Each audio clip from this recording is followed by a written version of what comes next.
Hello, and welcome back to another episode of Behind the Crimes with your host, Michelle Sutton. You guys, I did it! I finally did it! Some way, I finally did it. Finally managed to get myself in my office. Yay, me!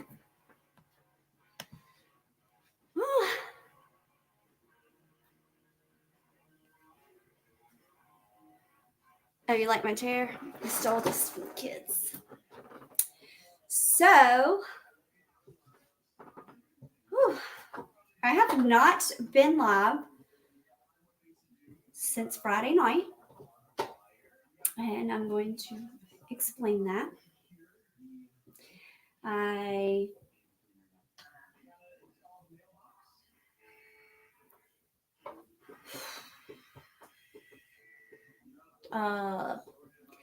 Hey, Foxfire. Okay, so it was a situation of things went really south in my live Friday night, and I had to work really hard to turn it back around. So I will not continue to deal with it. Okay, I won't. Don't come on my channel and start stuff, especially when it has absolutely nothing to do with me. Okay. I'm over it. And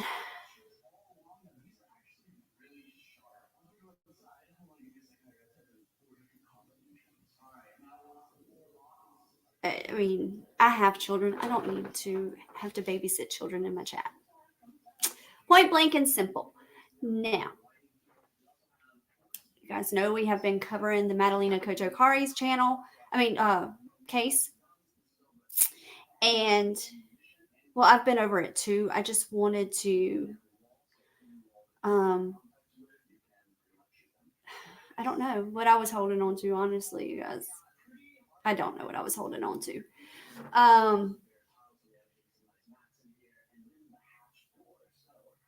So we've been following the Madalina Cojocari case. There's not a whole lot of updates, but I do have a couple of articles and a new update from the Cornelius Police Department. So I'm going to get those pulled up, and we're going to kind of just go through those, and then we're kind of just going to put our heads together. Thank you, Kristen. Put our heads together and kind of see what we're thinking. So present, share screen. All right, this first one is an interesting one. All right. Exclusive. Focus on fire pit in parents' backyard as seen for missing Madalina Cojocari, 11 years old, drags on 6 weeks after she disappeared, and neighbors tell of the shock of living in the middle of a true crime documentary. The mother of Madalina Cojocari says she last saw her on November 23rd, 3 weeks before she reported the 11-year-old girl missing to her school. The family allegedly lit a fire to torch couch cushions and other items in their backyard in the days after Madalina disappeared. DailyMail.com photos and videos show the lawyer of Madalina's stepfather and 2 men believed to be private investigators checking out the burn pit on Friday. One investigator emerged carrying what appeared to be a carrier case for a cat. Madalina's mom, Diana Cojocari, 37, and stepdad, Christopher Paulmiter, 60, have been charged with failure to report a missing child. It's like living in the middle of a true crime documentary, one neighbor in the affluent town of Cornelius, North Carolina, told DailyMail.com. The fire pit where the family of missing 11-year-old North Carolina girl Madalina Cojocari allegedly burned couch cushions. After the little girl disappeared is now the focus of the investigation, DailyMail.com has learned.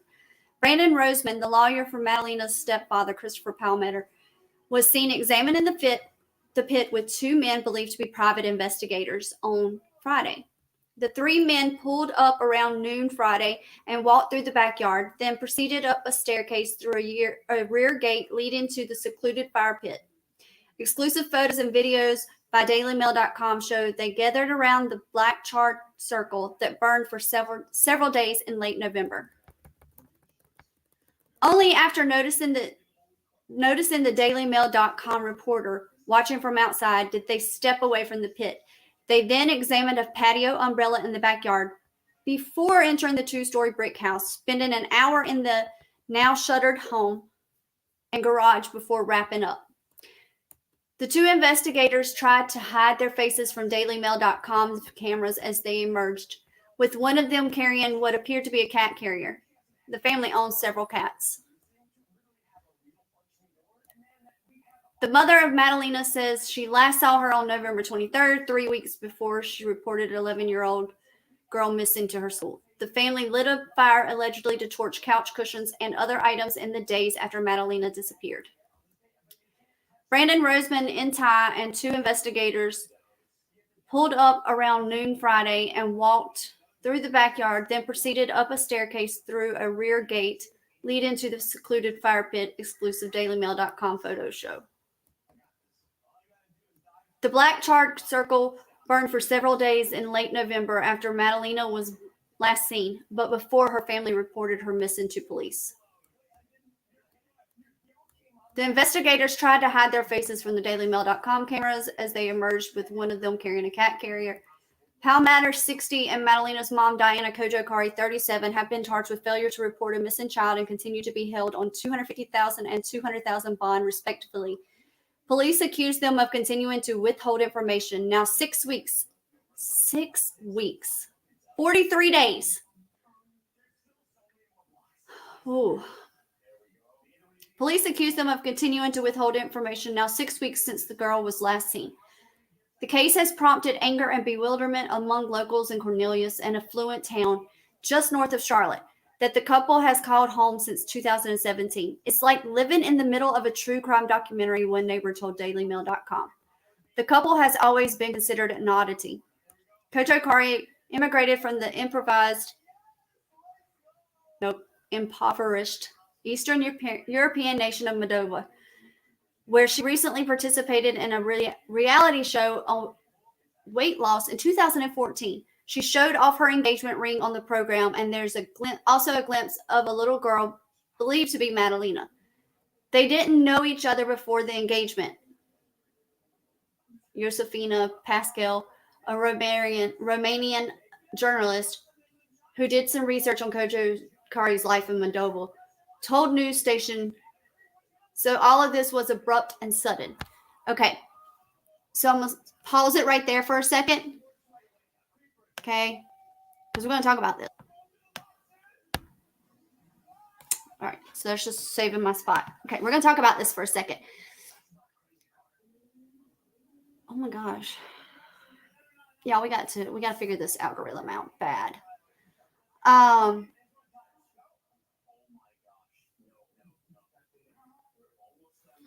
So Chris and Diana knew each other before they were married.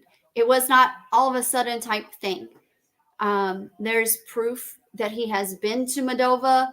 He has met the family before he proposed to her. All of that has already been proven. So Daily Mail is not always the best resource to go to. If you go to Daily Mail, just fact check it. Some things, their articles are usually pretty good, and there's some things that you can take from it, but that is one you cannot take from it. You guy online, he's like 4 years older than you. He comes to Moldova, you suddenly get engaged. Palmeter is actually 23 years older than Cojocari Sr. He worked as a mechanical designer at industrial machinery manufacturer Ingersoll Rand in North Carolina. According to his LinkedIn page, though, he told neighbors that he was laid off in 2020 and was working for another company an hour outside of town. He also ran an etching business out of his garage using a laser to engrave products and selling his works online. Madalina's mother, Cojocari, Diana Cojocari, 37, and stepfather, Christopher Palmater, 60, were arrested on December 17th. And actually, one was arrested on the 16th and one was arrested on the 17th. Cojocari claims she last saw her daughter at 10 p.m. on November 23rd. Palmater did not. Palmater thinks he didn't see her a full week before making a trip to Michigan on November 24th. Okay, here we go again, you guys. I'm going to talk about this. Okay?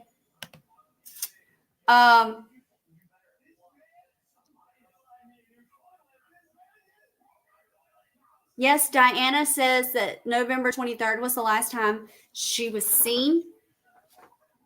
But we have to remember that she did not, after she got off the bus on November 21st, she was not seen by anyone other than her mother, not even the stepfather. So I don't know if she went missing on the 21st. I know she did not return to school on the 22nd. So there's that. We're not going to talk any more into that. That's all we can talk about right now. Okay. And then he didn't see her for a full week before making a trip to Michigan. Well, where was she for a full week? Where was she at? Like, she was getting off the bus. She was going to school. So what happened? Investigators searched Madalina's family home where her mother claims she was last seen going to bed. It's like living in the middle of a tree. How many times are we going to read that one part? One neighbor and then okay. Locals describe Palmater as a far-right deep state propagandist who'd fill his Facebook feed with pictures of armed warriors, the American flag, Bible quotes, and anti-Biden vitriol. He also shared his links to deep state podcasts with neighbors.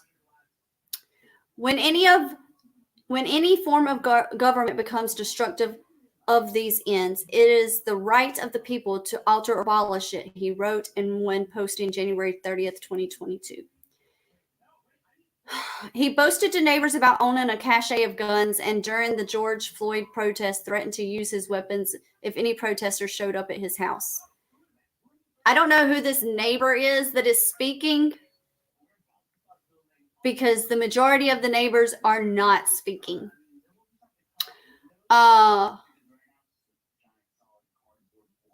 He has a crap ton of guns and said if anything went down, he'd be ready. A neighbor said, I mentioned that to the officers, but they said they didn't find any firearms in the home. Cojocari, for her part, described herself on LinkedIn as an independent beauty consultant selling Mary Kay cosmetics. However, neighbors said that they'd never seen her selling. In fact, they said that she'd rarely been seen in public. She was quiet, reserved, when neighbors said we'd see her outside once in a while, but she really would not make eye contact. I got kind of an icy feeling more from her, but I really couldn't put my finger on it. I'd mostly just see the stepdad and the daughter. I thought that was a little bit odd. It was Palmater who'd been strolling with Madalina through the neighborhood wearing a Michigan State sweatshirt as she played with toys. He was the one who took her trick-or-treating on Halloween. And this is the last known proof of life, was this video of her getting off the bus. And this one is a couple of years old because she was teeny tiny. Police accused Madalina's mom and stepdad of continuing to withhold information, now 6 weeks since the girl was last seen. We've seen him and the little girl walking around a lot. Another mother who lives just down the block told DailyMail.com she would have a Barbie car and she'd be walking with or some other toy. Then he'd be at the pool with the girl. When I saw him with her, he always seemed normal, she continued. He was so much older, I always thought he was either single or he was her grandfather. I never knew the relationship was about. I never saw the mom, she noted, maybe once, like 5 years ago. Residents learned more about Cojocari from recent police reports and news media than they did during the 7 years as neighbors. Some have joined the local chat groups to exchange gossip on the couple. That is true. On Cojocari's Facebook page, one message in particular raised eyebrows. A July 2020 audio posting in which she shares her belief that humans are inherently violent. It made them think of her recent arrest report, which states she told cops that she didn't report the disappearance because she feared how her husband would react. If you say violence is bad, that means you will end up rejecting a part of yourself and you can never get rid of it because it will not go. Come out in so many ways, she states on Facebook. People are very peaceful on the streets, but pretty violent at home. If they are not capable of physical violence, they are verbally violent, or they are violent in their thoughts or emotions, or so many other ways.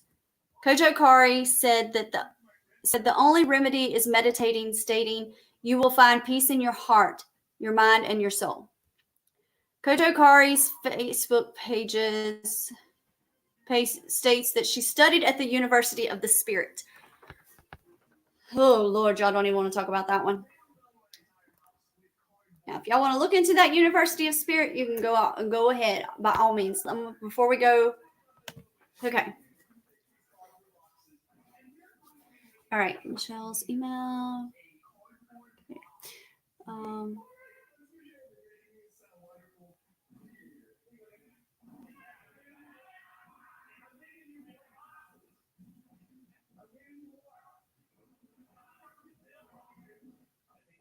Okay, so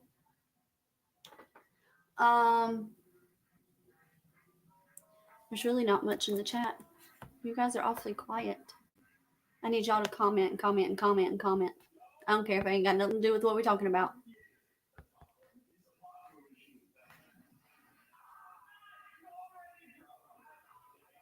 Y'all, we got to get this.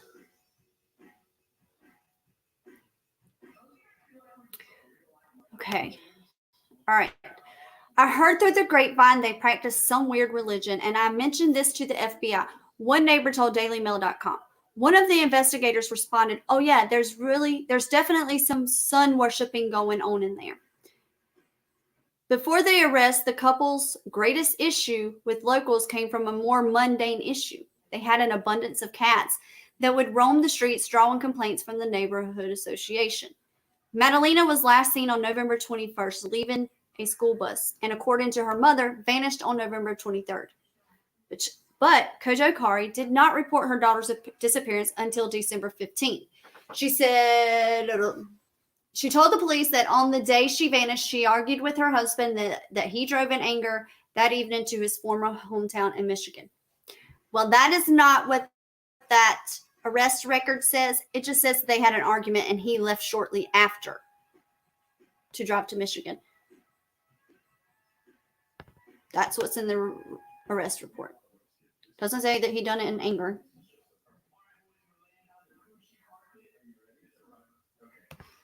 Madalina was like, okay. She said she didn't. Investigators noted that the kitchen in the family's home had an area blocked with plywood. Said that he had been building a separate apartment. He also told police that he last saw Madalina a week before she disappeared. Cojocari said that Madalina's backpack and some of her clothes were missing from the home. She told police that the young girl did not have any friends that she would stay with, and being from Moldova, she did not have family in the area. Cojocari added that she had been in touch with relatives in Moldova who advised her to go to the police, but she resisted. Okay.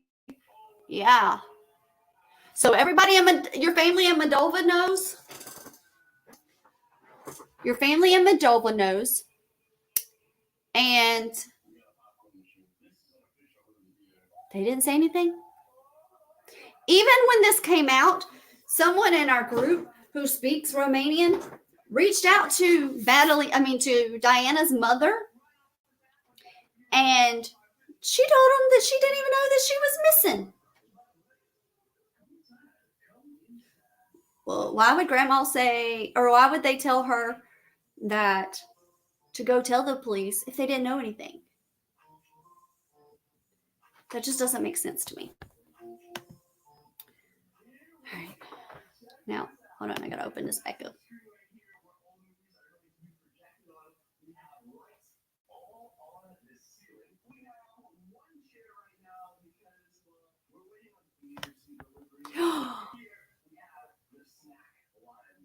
Yo, hold up. Breaking news. Breaking news. Wow.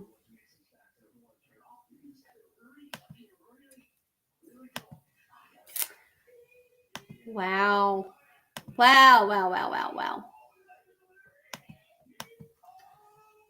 Well, looky, y'all. Look who posted bail but can't get out till he gets fit for the ankle monitor. Now, last week,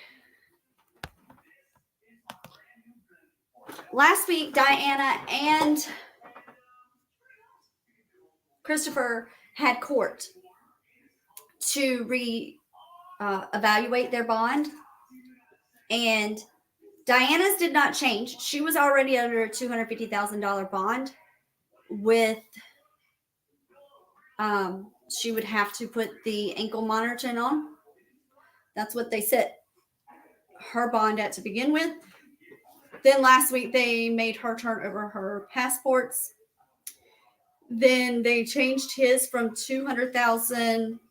It stayed at $200,000. His bond was still secured at $200,000, but they were requiring the electronic monitoring, and he also had to turn in his passports. So he's not leaving the country. So it shall be interesting to see what happens when he gets home. Hey, Cherokee. Be quite interesting to see what happens when he gets home in that neighborhood where he is not wanted. Not right now. He is not.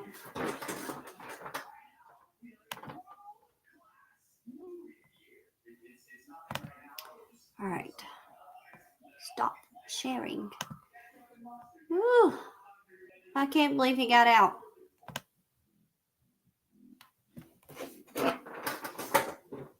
Hold on. I got a text. I got a text. Sluggy.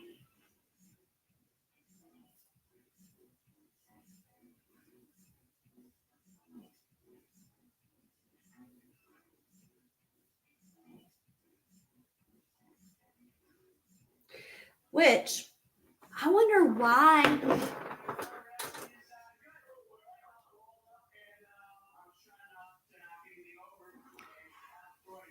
Well, that's kind of telling, you guys, because he didn't.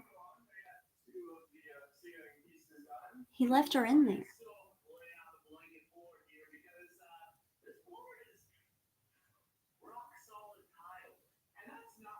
He left her in jail.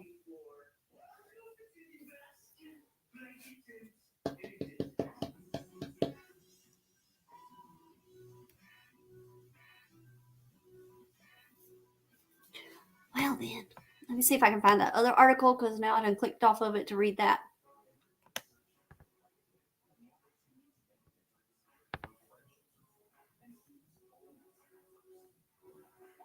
Oh, there's a new post, a new oh,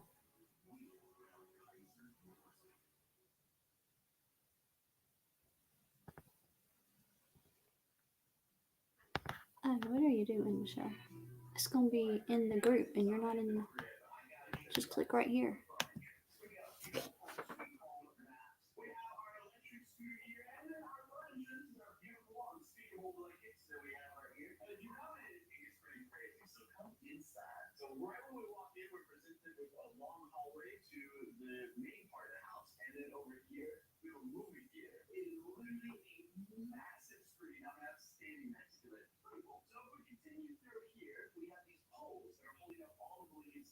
Oh, that's spelled.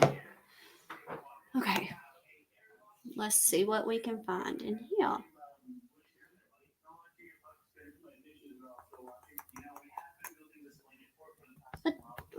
What's going on?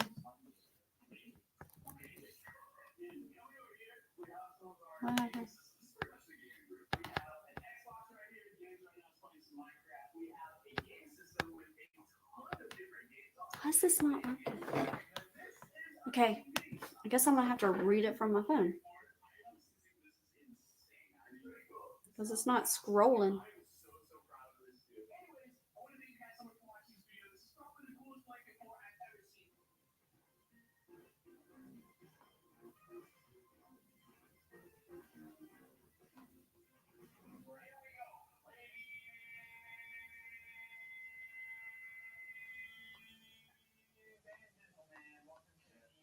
Why can't I find that article now? It's gonna make me mad.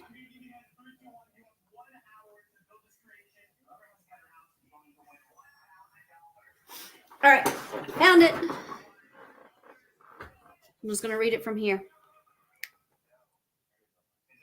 What the world? Why is nothing working?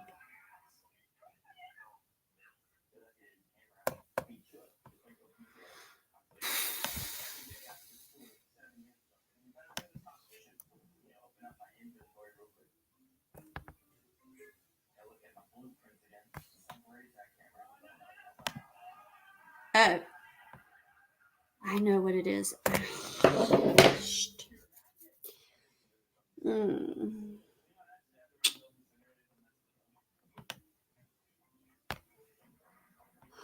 Hold on, I gotta approve these to be seen.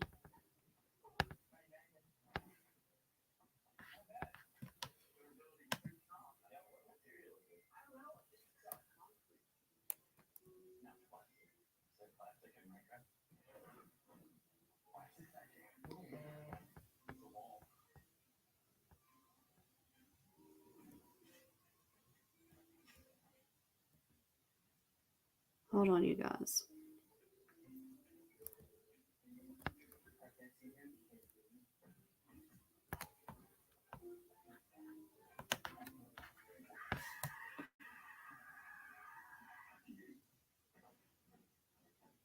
Okay, I'm just gonna play this. Let me know if y'all can hear it.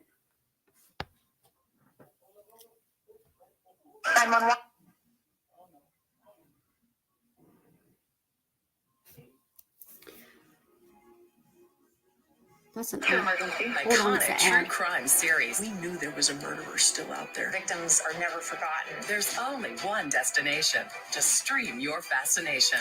The True Crime Network. Download the free app. Now to this breaking update to share.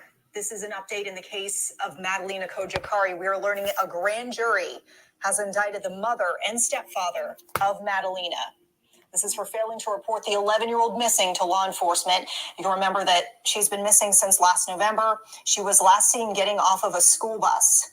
Meantime, today, we're also getting new insight into why a judge sealed those search warrants related to the case. Those new court documents show Cornelius PD and state police got warrants for Madalina's stepfather's phone and her mother's call records. So now the search warrants themselves, we've told you this before, they won't be available to the public for at least 90 days. We're told information in that document could hurt the investigation efforts if that information got out.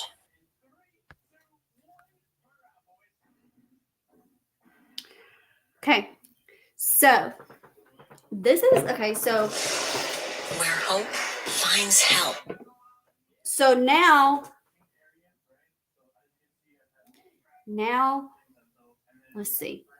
The search warrants have been sealed, which I figured that was going to happen with the high-profile case like this. Figured that was going to happen. Plus, it would put the investigation at jeopardy. But they're only sealed for 90 days. So, depending on where this goes, we might get to see those before the case is figured out or they find Madalina, just depending on which direction it goes. Then we are also looking at the fact that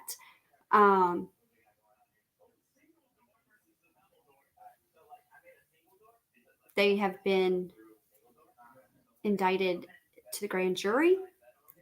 I know right now, because there's no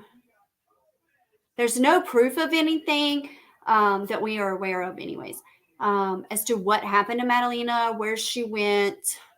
We don't know any of that right now.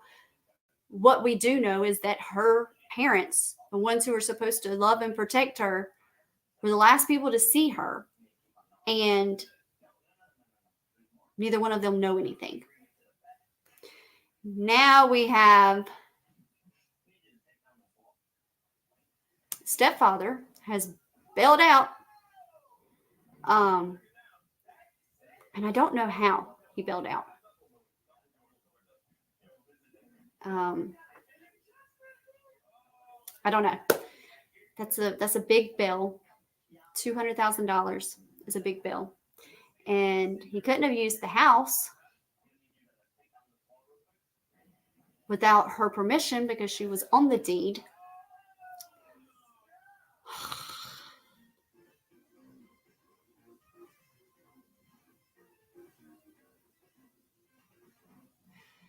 Princess Forensics, it is very messed up. But in this case, I mean, apparently he had $200,000 somewhere, or somebody helped him, because he couldn't use the house because her name was on the deed, and she's not going to sign it over and give him permission to get out while she stays. Like, I don't know about the family money. I don't know anything about the family. The family's very, very quiet.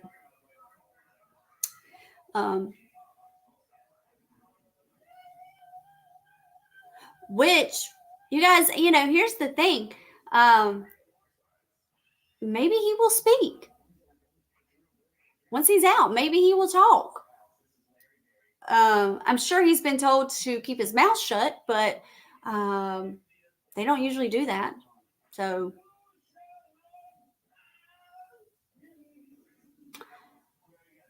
I think I don't know. Tell me what you guys think.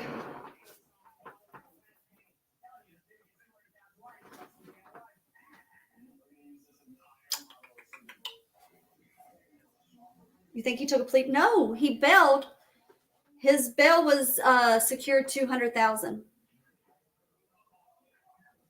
in electronic monitoring and turning over all of his passports. So, he could have taken a plea deal, but they're still putting him on the electronic. So I'm not really concerned with fire pit.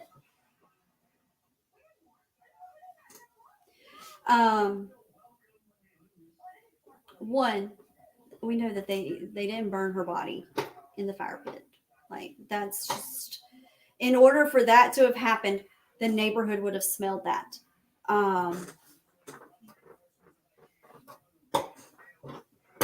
Like, they would have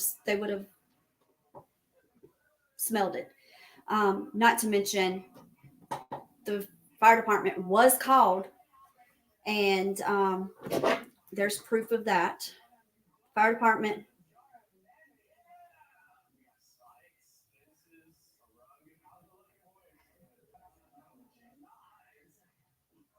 Oh, Lord.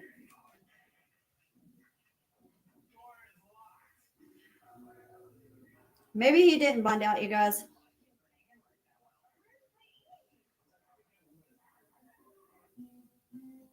No.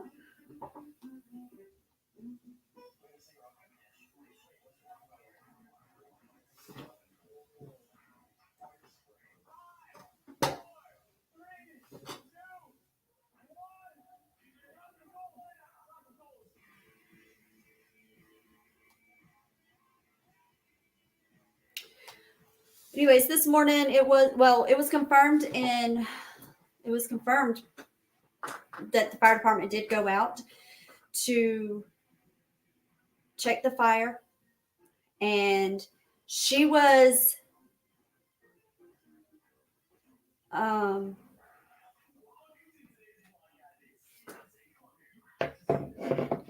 very adamant that she did not want the fire put out.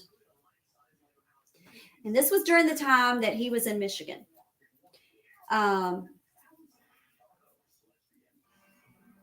It was said to be couch cushions, not an actual couch. There's some really, really nosy neighbors. If you can see her carrying out couch cushions inside of a fenced-in backyard. Just saying.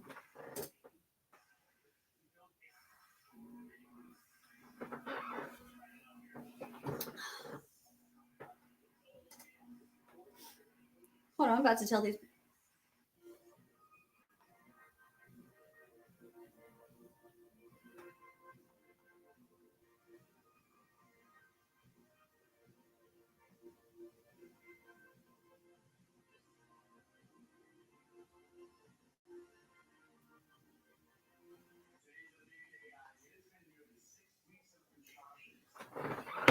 Oh, I was sharing the live. Sorry, I missed any comments. No. Yes, blood has crossed my mind as what could have been on the couch cushions, but I think that probably would have smelled too, like blood burning. Ugh.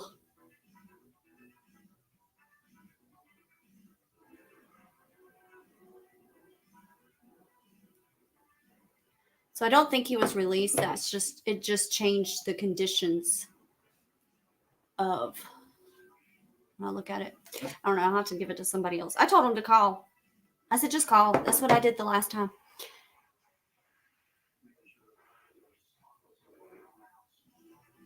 Well, they went back to the fire pit again today, and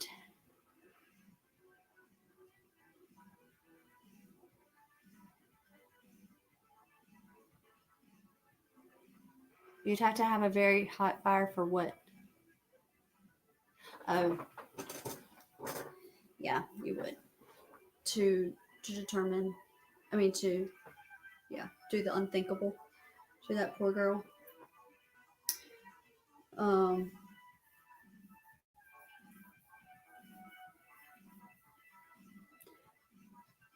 None of this makes sense to me, you guys.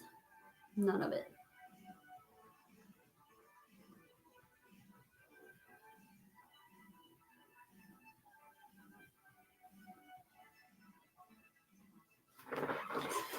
All right, so I covered the basics of what I wanted to cover.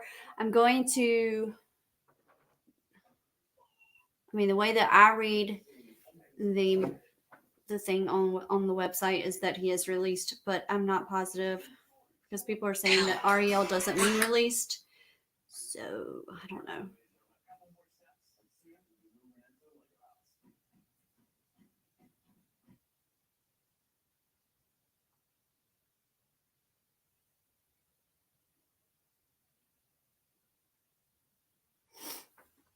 Biological evidence complaint dedicated.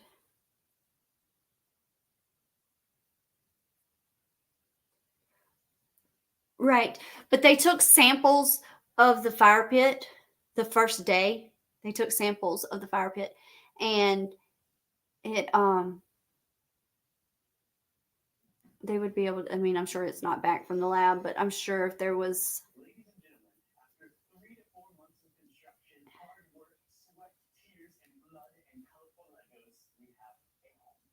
I would think that it would show up in the ashes.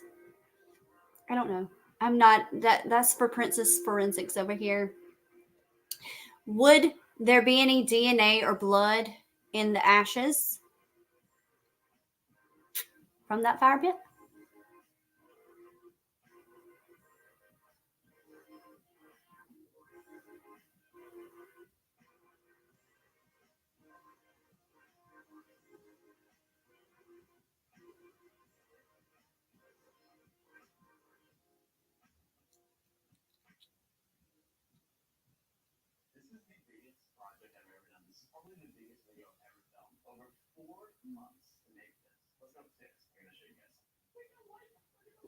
I don't know if she's still here. Um,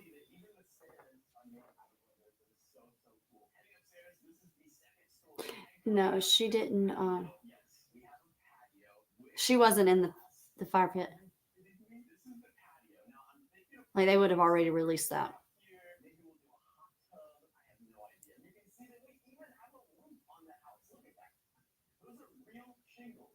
Yeah.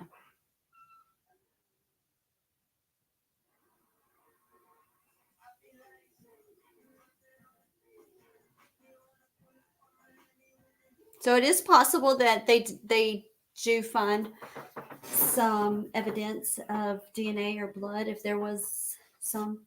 It's possible. Not 100%, but it's possible.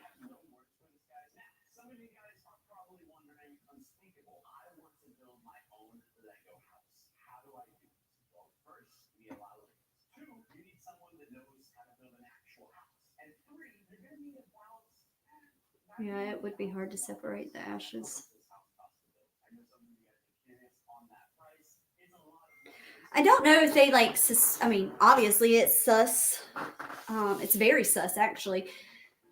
I mean, your daughter's missing and you're burning.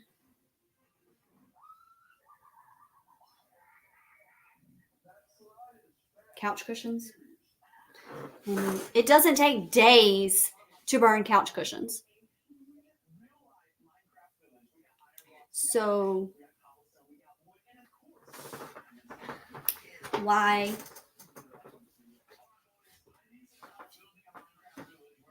did you, I mean, for like 2 weeks that fire was burning, like from like the 27th.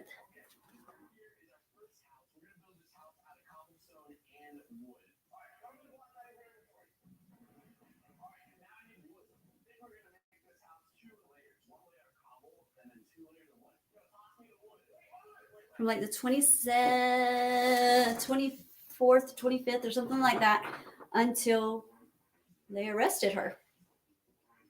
Literally. Till she was arrested. Which I believe is why they said that she had been hindering the investigation. Makes you wonder, doesn't it? Yes, 2 weeks. That fire, they'd been burning the fire for like 2 weeks. Or close to it.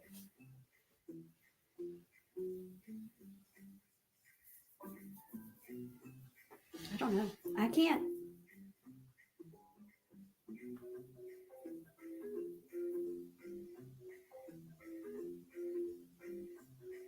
What are you talking about HIPAA for?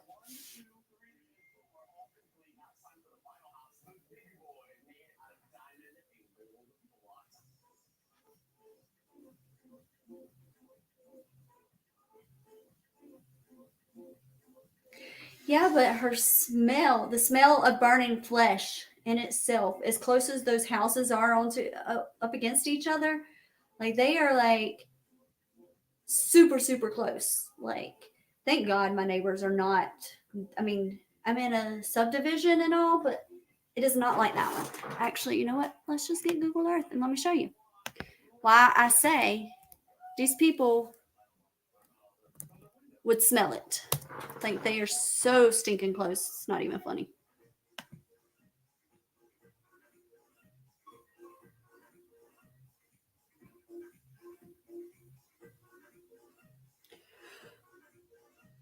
Oh, God. I'm having a hot flash.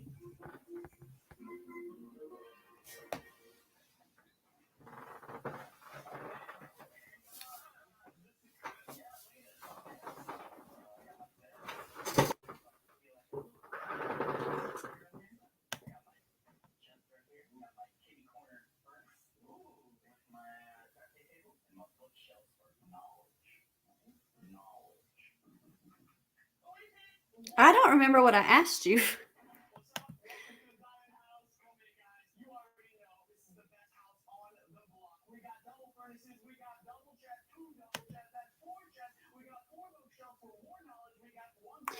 Cherokee Princess Forensics is majoring in this department. That's why she's called Princess Forensics.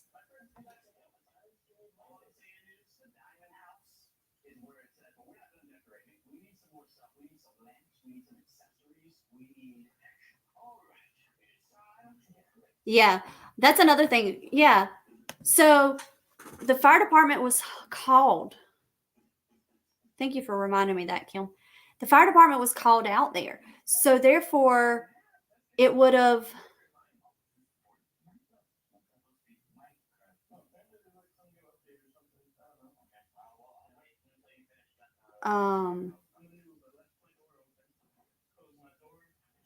I just totally forgot what I was saying. The fire department was called out. So they seen that, like, that was like the first couple of days. So they would have known then.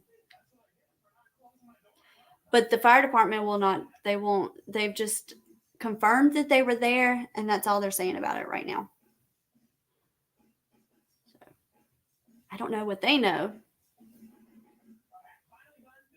I mean, I'm going to go to court next Monday.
Yeah, I'm 100% positive. We'll make it 99% positive that she was not burned in that fire pit.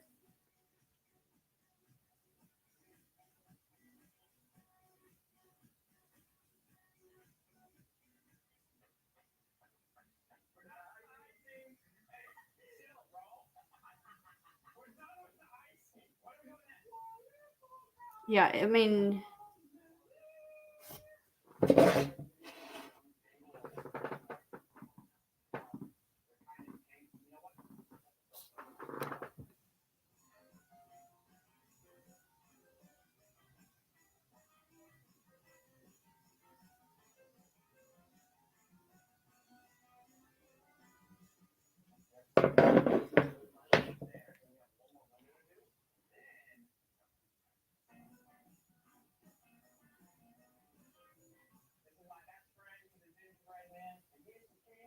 yeah, that's like, I mean, I don't want to visit the body farm. I don't want to. No, that's not my thing.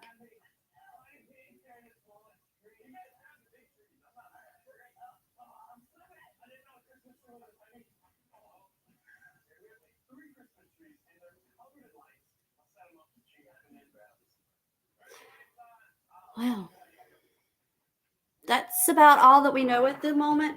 I just wanted to give you guys an update because I have not seen y'all since Tuesday. I mean, since Friday. I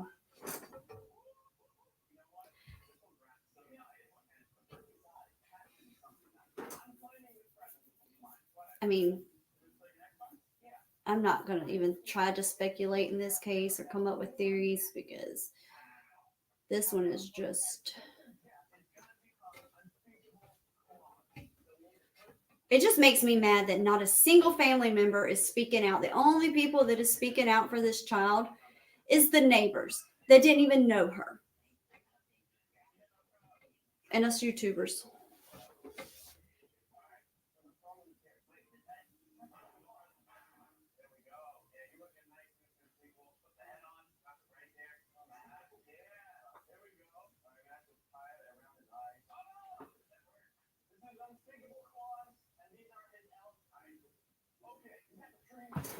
Cherokee, you're fine.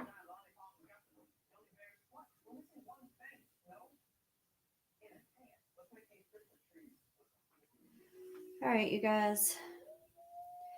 Maybe tomorrow we will have more information. If so, I will schedule it. But I just wanted to get together and talk about what we do know. I'm going to go take my medicine because I did not sleep at all last night.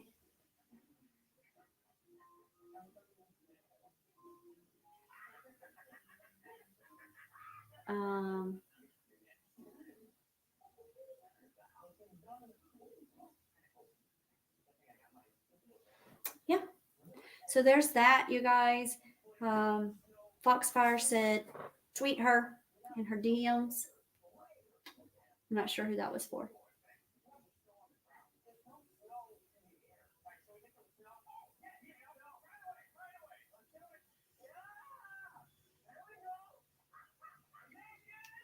All right, you guys. I love y'all.